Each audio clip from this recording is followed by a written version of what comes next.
Ed, hello. Thank you so much for joining us today. We really appreciate it. Thank you.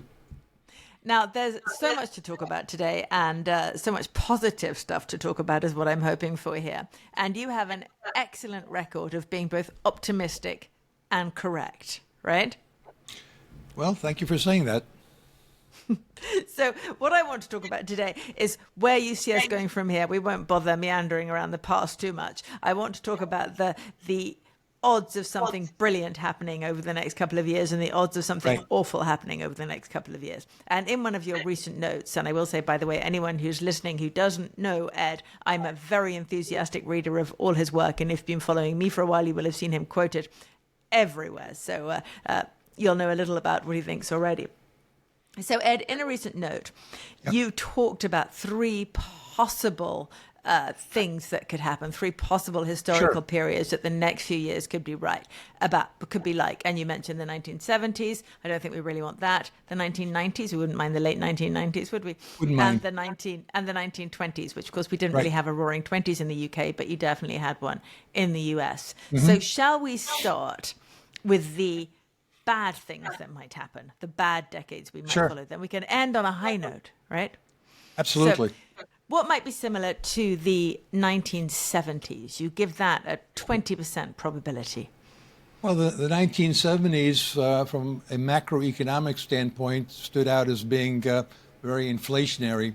And there's been a lot of concern that we may repeat that experience because back then we had two energy shocks in 1973 and again in 1979, and they both came out of the Middle East.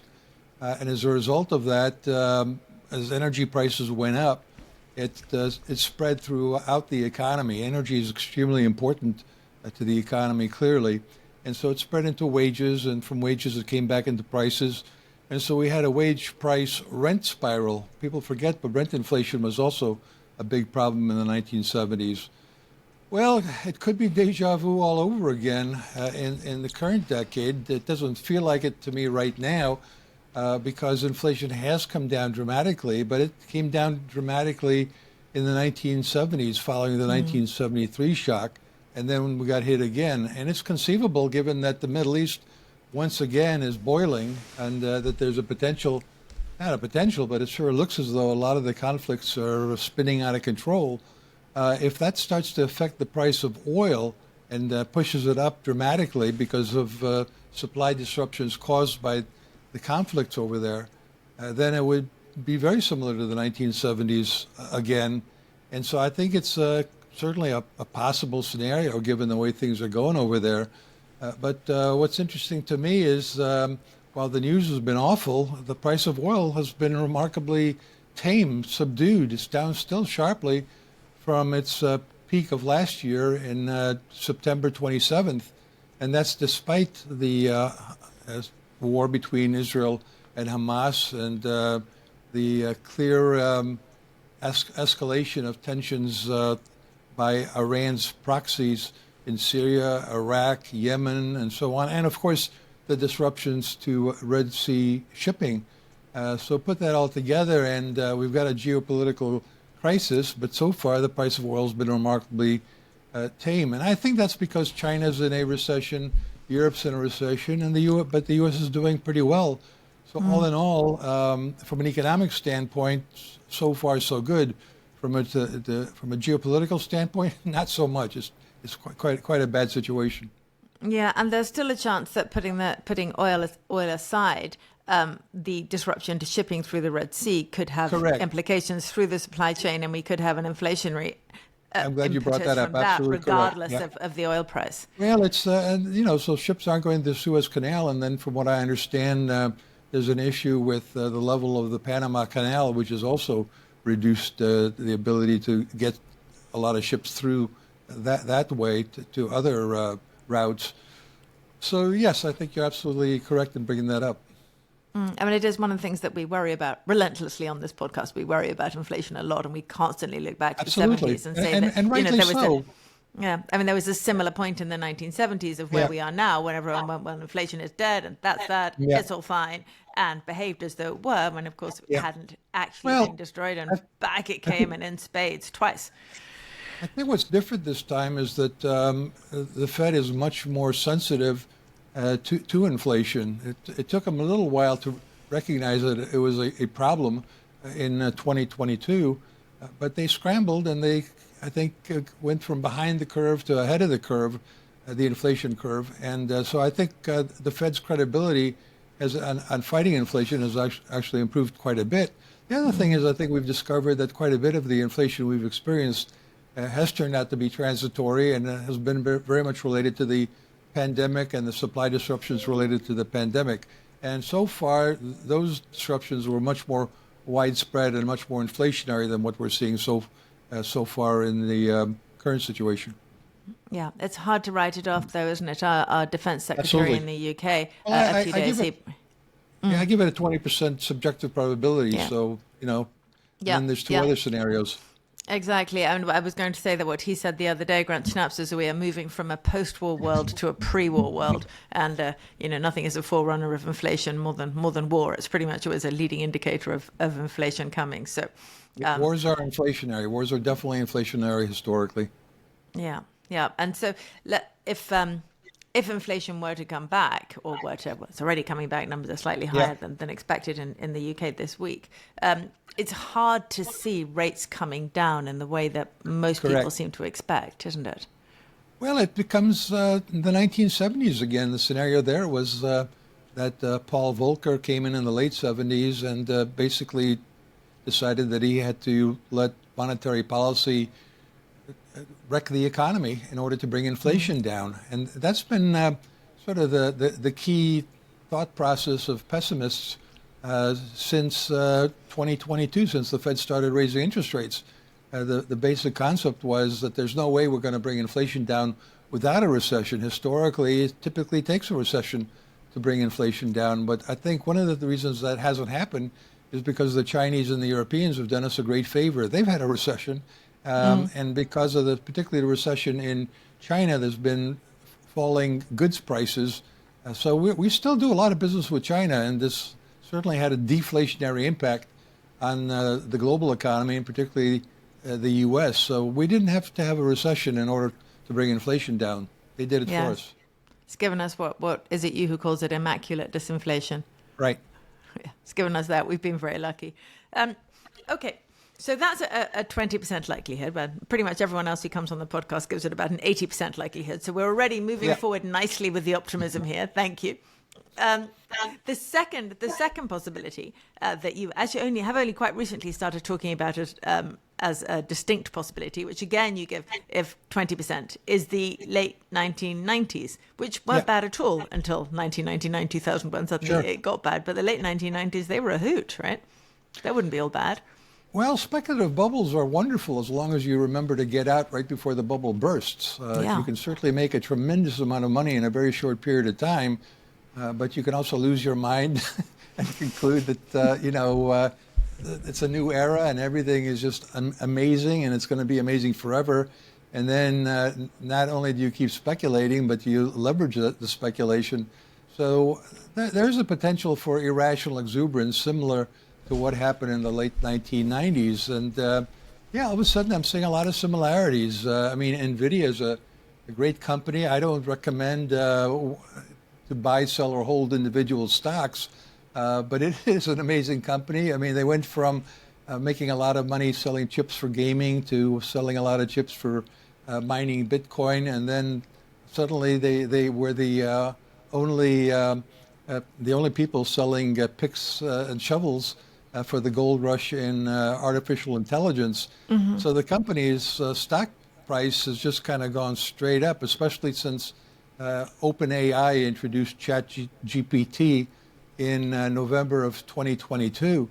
And the stock's been hot, but so have other stocks like Microsoft. Anything that's remotely related to artificial intelligence has been really off the charts. And I'm struggling whether it's hoopla or hype. I think it's some combination thereof. I think it's going to take a while before AI makes a huge difference to our economy.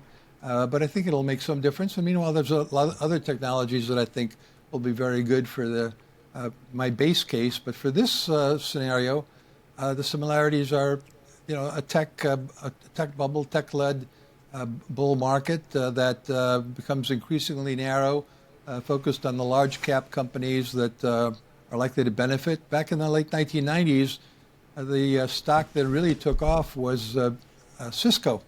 And Cisco makes a lot of equipment for the internet. And the stock went up eightfold from 1997 to 2000. And then it collapsed for all sorts of reasons. But the reality is internet certainly continued to proliferate.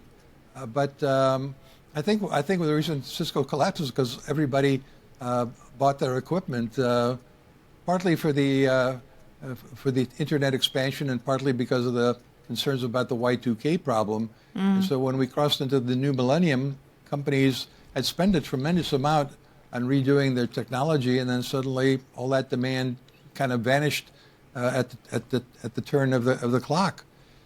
So it's conceivable that we could have that kind of scenario. We're maybe in the early phases of it right now. But to get into that kind of melt up, would we need to see rates falling fast? So we'd need to see everyone getting concerned that inflation was going to fall to 2% or below, and then we'd need to see actual rate cuts come through from the Fed at least. It's a fascinating scenario to think about because put yourself in the shoes of Fed Chair Jerome Powell. He's just more or less said that they're done raising interest rates, that it's restrictive enough.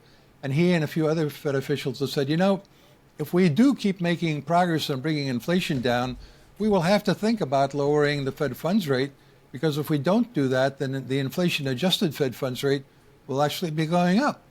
And so we don't want to be more restrictive than we are, so we might have to consider lowering rates. So just having said all that, the markets have had a tremendous rally. I mean, we're up 35% since the bottom of the bear market back on October 12th, 2022.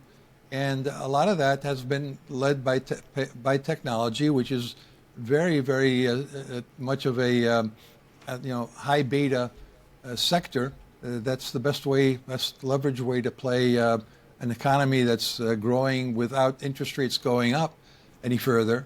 And if the market starts to sense that the Fed really is about to cut interest rates, imagine how much higher things might go. So, I think Fed Chair Jerome Powell knows all that, and I think he might very well start to push against it and say, you know what, we're actually not in any rush at all to lower interest rates. Look, the economy is doing well, inflation's coming down. What's the rush to lower interest rates?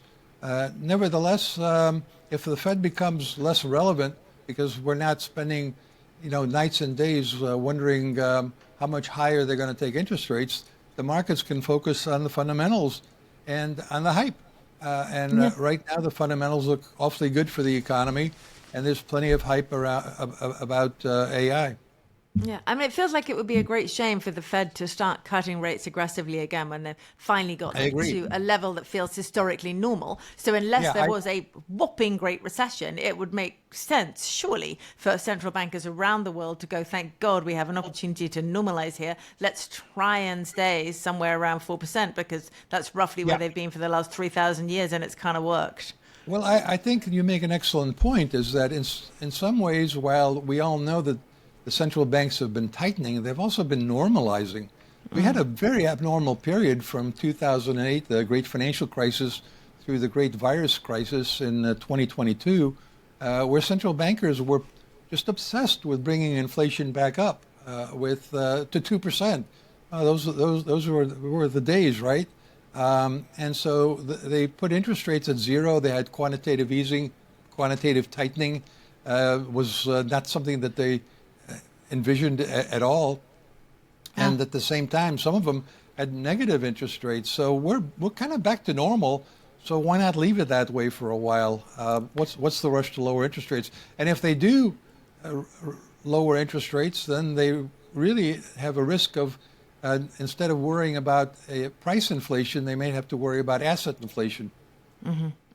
And then, of course, if they do cut again when we're not in an actual recessionary situation, they've got nothing left if we do move into another nasty period. Correct. Can I ask you, as an aside, Ed, do you have any thoughts about where the 2% target came from and whether it's valid? You know, we spend a lot of time on all our podcasts and all our articles talking about 2% and the importance of 2%. And John and I have traced it to a paper written in New Zealand a couple of decades ago, but we can't go back. Yeah. I think New Zealand was, I think you're right. I think that New Zealand was the first central bank, or among the first, to have an inflation target, and it kind of caught on. It became sort of an obsession with macroeconomists that maybe if the Fed targeted some very low inflation rate, we could have nirvana. And you might recall there was a description of a period there in the 80s and the 90s that was called the Great Moderation. That the central banks had figured out how to calibrate their policy so that inflation would be very low, very moderate, and the economy would continue to grow. And it looked like a pretty good scenario until the central banks started to go wild about deflation, being terribly concerned about deflation. And suddenly they became obsessed about getting inflation up to 2%. I had no problems with inflation below 2%, personally. I mean, I think most of us who had jobs, and most people did have jobs, low inflation is a good thing, and zero inflation is fine. But they were paranoid that if it got down to zero, my God, it could turn into deflation. You just need a little bit more cushion. So it's kind of nonsense, quite honestly. Okay, good, because that's what I thought, that it was kind of nonsense. So I'm glad to hear you confirm that. Of course, that period, you talk about the Great Moderation, that was the period when our Chancellor... Sorry, carry on. Our Chancellor told us he'd abolish boom and bust, which we all went, not sure about that. Well, it gives them something to do, you know. They can write papers about it and then try to implement policies to achieve that target. I guess it's a way to sell their importance, but I think the central banks have become way too important in our investment lives and in our business lives because they are so meddlesome. And we also, I mean, if you look at the way that inflation has come down over the last year or so, it's not a given that is anything to do with central banks anyway. They're very good at claiming credit, but you could say that the previous period of disinflation was nothing to do with them, and the inflation was something to do with them, what with the frantic money printing. But that coming down again wasn't necessarily anything to do with them. A lot of taking credit where it might not be due. You and I should go on a road show, because it seems like we agree. And I'm sorry, I don't mean to finish your sentences off, but you know, I'm inspired by the spin you're putting on things, because the same spin I've been putting on is, you know, you've got to be empirical. You've got to be data dependent. They keep saying they're data dependent, and yet they come up with these cockamamie theories that they try to, you know, force the data to fit. But you're absolutely right. I think we've learned that inflation isn't just a monetary phenomenon. I won't say that it's not a monetary phenomenon, but it's not just a monetary phenomenon. There are a lot of moving parts there. And I think historically, when you look at inflation, it tends to be very spiky. The faster it goes up, once it peaks, it comes down almost as fast, and it does tend to be spiky. The 70s was actually an aberration. And again, I think a lot of that had to do with the geopolitical crises in the Middle East. That's why we need to keep an eye on those geopolitical crises we've got at the moment. Right, shall we move on to the good bit? The good bit, the bit that you give a 60% probability to, the roaring 20s. And John and I have been really, really hoping for a roaring 20s. We started talking about it, I think, when you first did. We read that and we were like, yes, that's what's going to happen. That's what we need. And since then, there's been kind of precious little sign of a roaring 20s. Right. Well, you know, at the beginning of the decade, I did start to think about the possibility that the 2020s could be like the 1920s. If nothing else, it kind of rhymes. And they do say that history doesn't repeat itself, but it does rhyme. And it was interesting that in the 1920s, just before the 1920s, there was a horrible war. It was called the Great War. They didn't have World War II to call it World War I at the time, and it was horrible. And not only did people die from the war itself, but then because of all the diseases that the soldiers gave one another in the trenches. We had the Spanish flu in the late in 1918, 1919. And so we had a pandemic, we had a war, and in the United States, and I think around the world, in 1920, there was a recession, and back then they still called these things depressions. So it must have been pretty depressing to think about the outlook for the 1920s at the beginning of the decade, and yet it turned out to be the roaring 1920s because of technological innovations, things as high-tech as plumbing, the auto, manufacturing adopted the more efficient ways of producing things. And as a result of that, we had a tremendous productivity boom. And productivity is a wonderful, wonderful economic variable, because the more you can get productivity to grow, the more output you get per worker, by definition.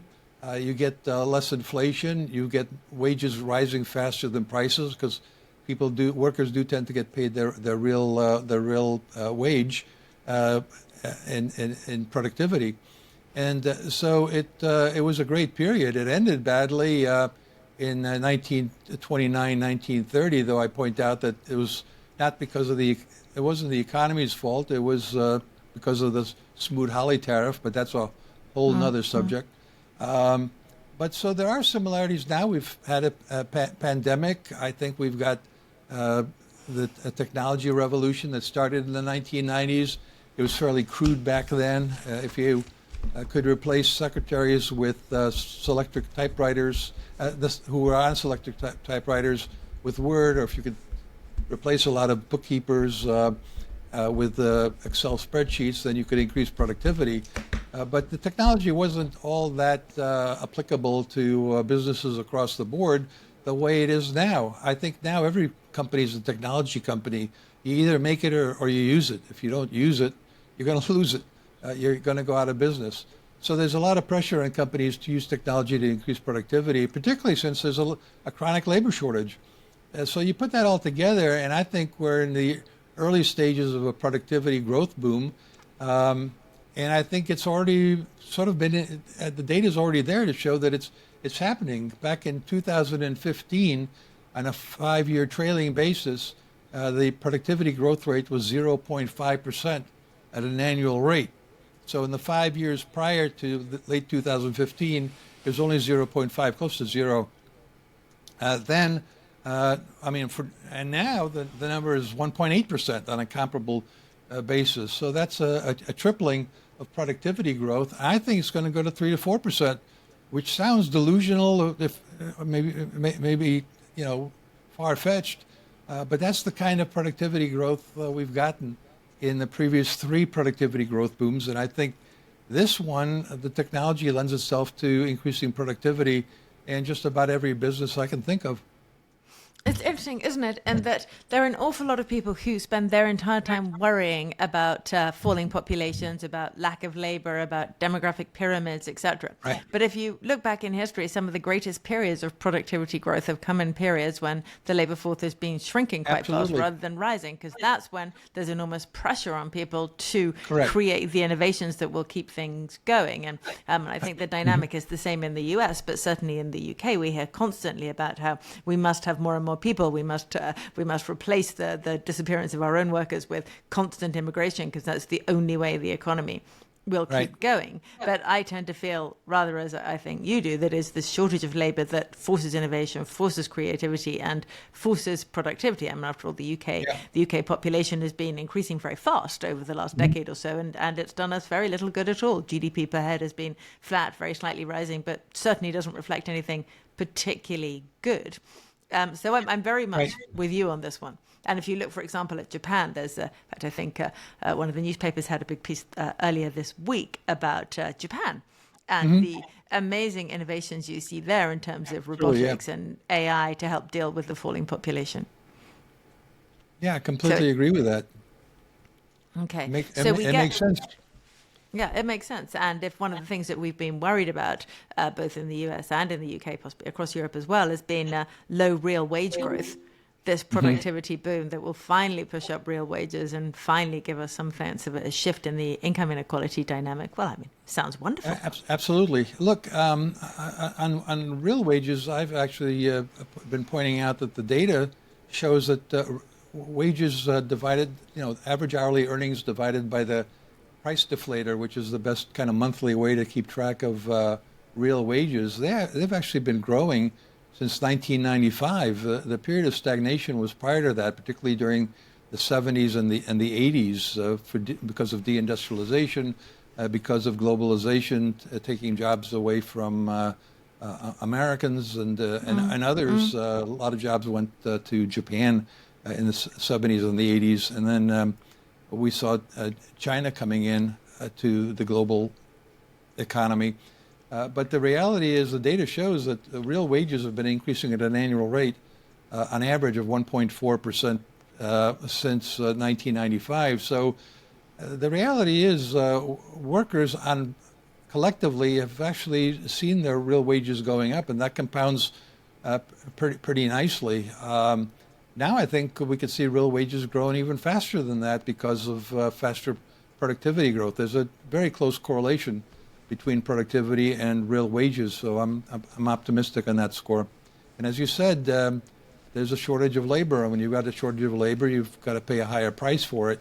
And the only way that works without causing a wage price spiral is if productivity does in fact make a comeback, and I think that's what companies are scrambling to achieve, and I think they are achieving it. Okay. With that technology shift in mind, here's a non-market question for you. Sure.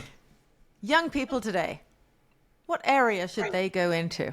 If there's this technological shift, there are changes in productivity across the board, there's a labor shortage, the young person today, 10 years ago, 15 years ago, 20 years ago, if you wanted to make a big pile of money, we would have told them to go into finance or, I don't know, renewable energy, something deeply driven by very low interest rates. But we're not going to tell them that anymore, are we? What are we going to tell them? Well, first and foremost, learn how to write. We've kind of lost our educational goals of focusing on reading, writing, and arithmetic. And so first and foremost, get the basic skills that are really necessary to be successful in every possible career you might want to pursue. So you've got to write well, you've got to have some concept of arithmetic and math. People don't read anymore because we're all looking at our smartphones, but try to do some reading, even if it's on your smartphone. And in terms of the future, it certainly looks as though technology is going to be a major driver of our economy, as it has been forever. I mean, since Malthus pessimistically predicted that we were all going to starve because there's too many of us relative to the food supply. Well, agriculture came up with technological innovations that made that forecast completely wrong. And I think in the current environment, technology, as I said, lends itself not only to being an important driver of profitability and wages and wage growth and employment in the tech sector that makes these software and hardware that we need, but I think, as I said, I think if you can focus on getting into an area of business where you are using technology to increase productivity of the firm, that would be very, very good. But look, clearly, in terms of the demographics, we seem to be in a period of the voluntary self-extinction of the human race. We're just not having enough children, and we're becoming more reliant on the government. We're all living longer, so clearly, from that perspective, the healthcare industry is the one with the most obvious demand looking ahead.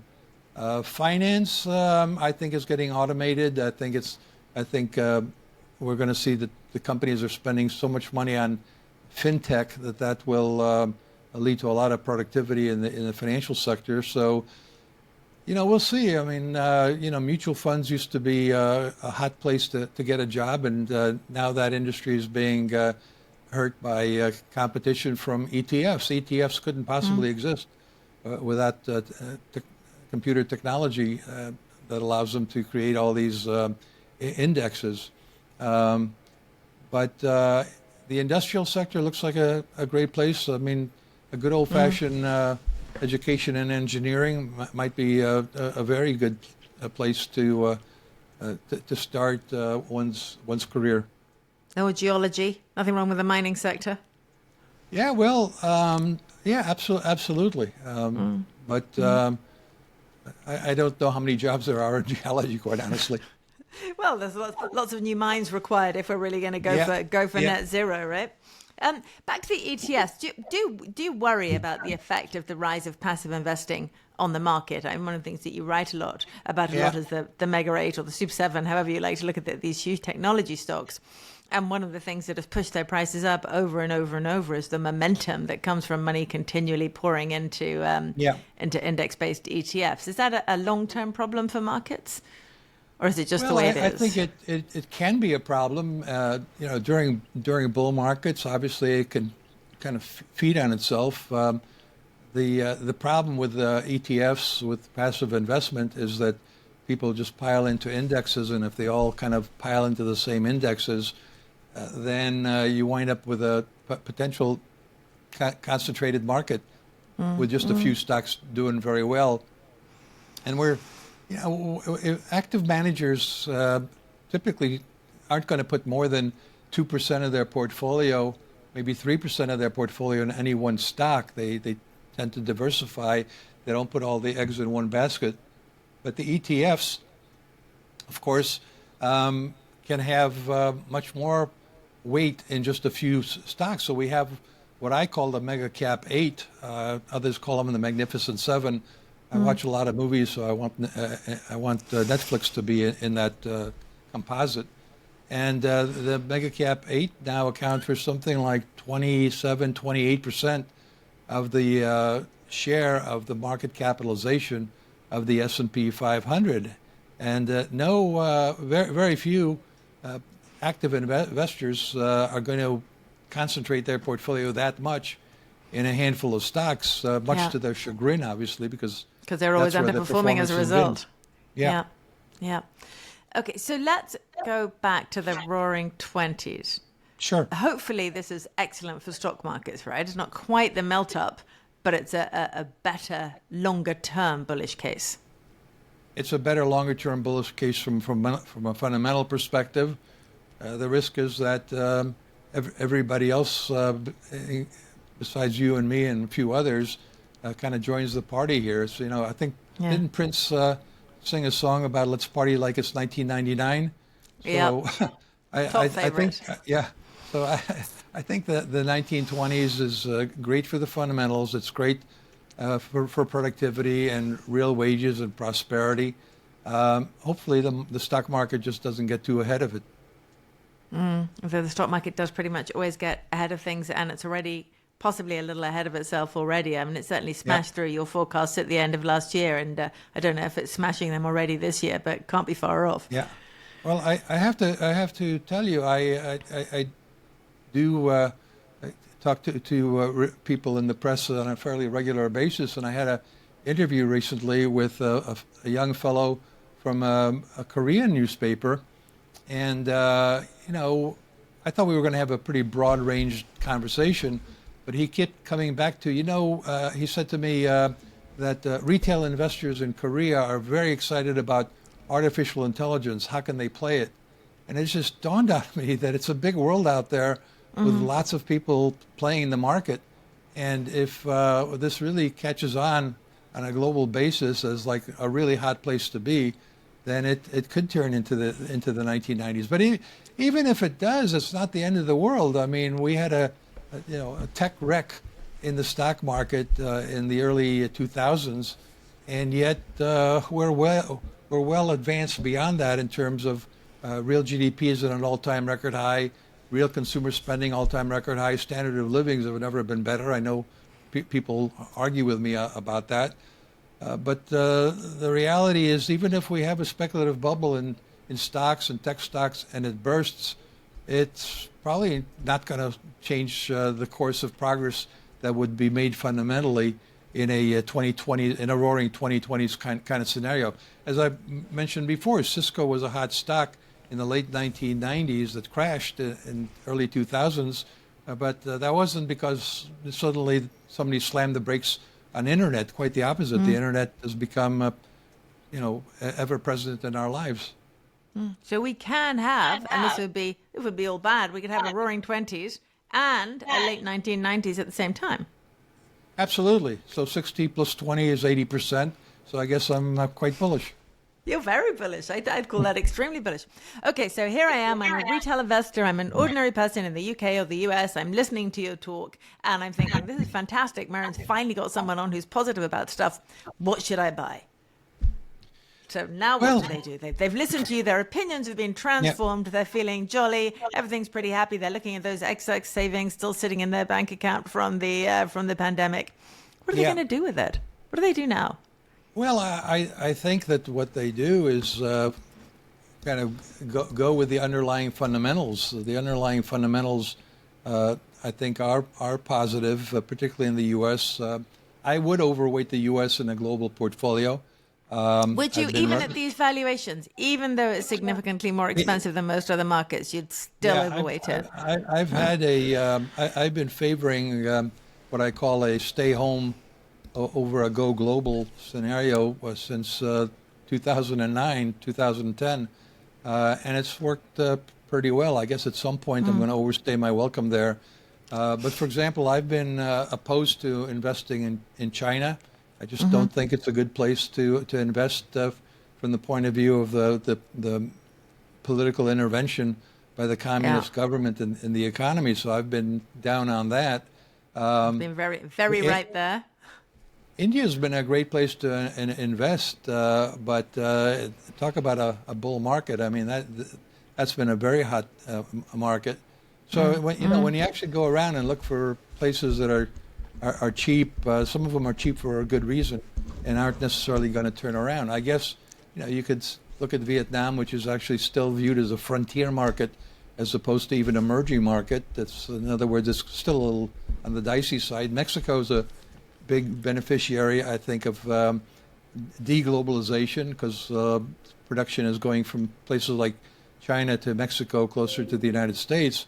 But the United States in some ways is an emerging economy, believe it or not. We're seeing a tremendous amount of spending on onshoring, on bringing manufacturing back to the United States. We have an extremely diversified economy. If you want tech, it's hard to get. I don't know that there's really any companies comparable to the mega cap 8 around the world. I mean, Samsung, maybe Taiwan Semi. I mean, there are clearly some great companies around the world, but in terms of leading edge technology, a lot of it seems to be here in the U.S. Maybe we come up with a lot of the concepts and then we produce the concepts somewhere else. But I would overweight the United States, even though it's not cheap. What's really not cheap, of course, is the mega cap 8, and that's where the potential for a 1990 scenarios come in. Is that everybody kind of gives up and says, "All right, I didn't get into these stocks. I just got to get into them," and everybody gets that has missed it gets in at the top. But I would say technology, finance, industrials are the areas of the market that I've favored. My problem in giving advice these days is it was better advice near the bottom, which is when I actually did turn bullish back in October of 2022, about 2 weeks after the market bottom. So there was a lot more value there. But small and mid-cap stocks have actually been very frustrating for me because they've looked really cheap for a long time, and suddenly they finally caught on since October of last year. I think once the market started to believe that the Fed was done raising interest rates, the market started to broaden, and then just recently it started to narrow again. Yeah. So it's been kind of a tricky game to play, but I think if you're looking for some really good values, there's a lot of small cap, mid caps areas of the market. And again, I would focus on technology, financials. Biotechnology has been doing better. So there are opportunities for sure. But as always, work with a good financial advisor that you feel comfortable with, that knows what your needs are and can help guide you. Now, in that little run around the world, we covered India, we covered Mexico, and we covered pretty much everywhere. You did not mention either Japan or the UK, both markets that a lot of people would say are fundamentally cheap, and well, they Yes. might have difficulties, are both cheap and jammed full of fairly interesting companies, but neither Yeah. of those have made it onto your radar. Yeah, well, we were just talking about emerging economies, which is why I kind of mentioned them. But developed economies, obviously, in terms of global aggregates, stock aggregates include, of course, Japan and the UK. I've got no problems with investing there. Japan has been actually on fire, so it's not as though we're discovering something that nobody's knows about. Quite the opposite. It's been a very hot market indeed. And the UK as well. I'm No, just we haven't saying been on fire. No hot market here. Nothing on fire, I'm yeah, afraid. well, yeah, We well, just maybe stumble along. maybe there are some opportunities there. But look, I think Europe, generally speaking, has a demographic issue. It's aging rapidly. I mean, there has been a lot of migration, but maybe all this migration that's occurring, it's unsettling. It's can be destabilizing politically, but history shows that immigration is actually a source of economic growth if there are good incentives for people who are looking for a better life to actually do that on their own rather than to depend on the government for a better life. Yeah, well, the immigration interaction with the welfare system maybe makes now different to historical environments that have been the same. Yeah, Who right knows? now, We'll. right now it's more destabilizing politically than it's stimulative economically. Okay, well, let's not move into non-jolly conversations because Not we're being not jolly optimists at all. here. Remember that? No, we're very much sticking with our 80% bullish scenario here. Now, Okay. I've had you for too long, so I'm not going to make you stay with me for much longer, I promise. But I have actually two really important questions from here. And the first is a question that we ask everybody who comes on the podcast. So an answer is compulsory. Okay. Sure. If I said that you could only have one of the following assets, and we can argue about whether they're assets or not, for 10 years, nothing else, just one of these, which would you choose? And you get to choose between gold, Bitcoin, or a deposit account. Or what? A deposit account, straightforward savings account, cash, basically. Oh, I don't get I don't get a choice of buying equities or bonds. Nope. That's not how the game works. That's not how the game works. Oh my God! And I have to make a choice of those three. Oh Yep, well, then if you put me in that kind of world, what the heck? I'll take a run on Bitcoin, though I know almost nothing about it, and I've not been a fan of Bitcoin because it doesn't pay a dividend. It doesn't pay interest. From that perspective, I guess it should be in deposits if they pay interest. But if you tell them interest. If I do get interest on that asset, I'd put half. Okay, half in cash, half in Bitcoin, and we're not going anywhere near gold. No gold? I think Bitcoin's sort of become the new gold. So, if I'm going to be both conservative and speculative at the same time, I'll take my chances in half in deposits and half in Bitcoin. Excellent. Digital gold it is. Okay, thank you so much. Now, one last question, and this is slightly off topic, but how did you train your dog to be so well behaved? Well, they're King Charles Cavaliers, and we've got 3 of them, and they're couch potato dogs. They sleep a lot. They're extremely affectionate. They do, like all dogs, insist that you play with them. But my mother-in-law has a little Yorkie, and it's an annoying dog because it wants to play all the time. Whereas our 3 dogs are happy to sleep most of the time, and they're always waiting for us when we're gone. So they're wonderful. They're wonderful members of our family. Okay, well, I wish we'd had this conversation last week because while your dog is meandering around sweetly and obediently in the background, I've got an 8-week-old border terrier puppy downstairs that I can hear yapping right now, and I hope you can't hear rapping. So I wish I'd gone for a spaniel. That's a bit of advice I could have done with earlier. Ed, thank you so much for joining us today. It's been wonderful talking to you. My pleasure indeed. Thank you.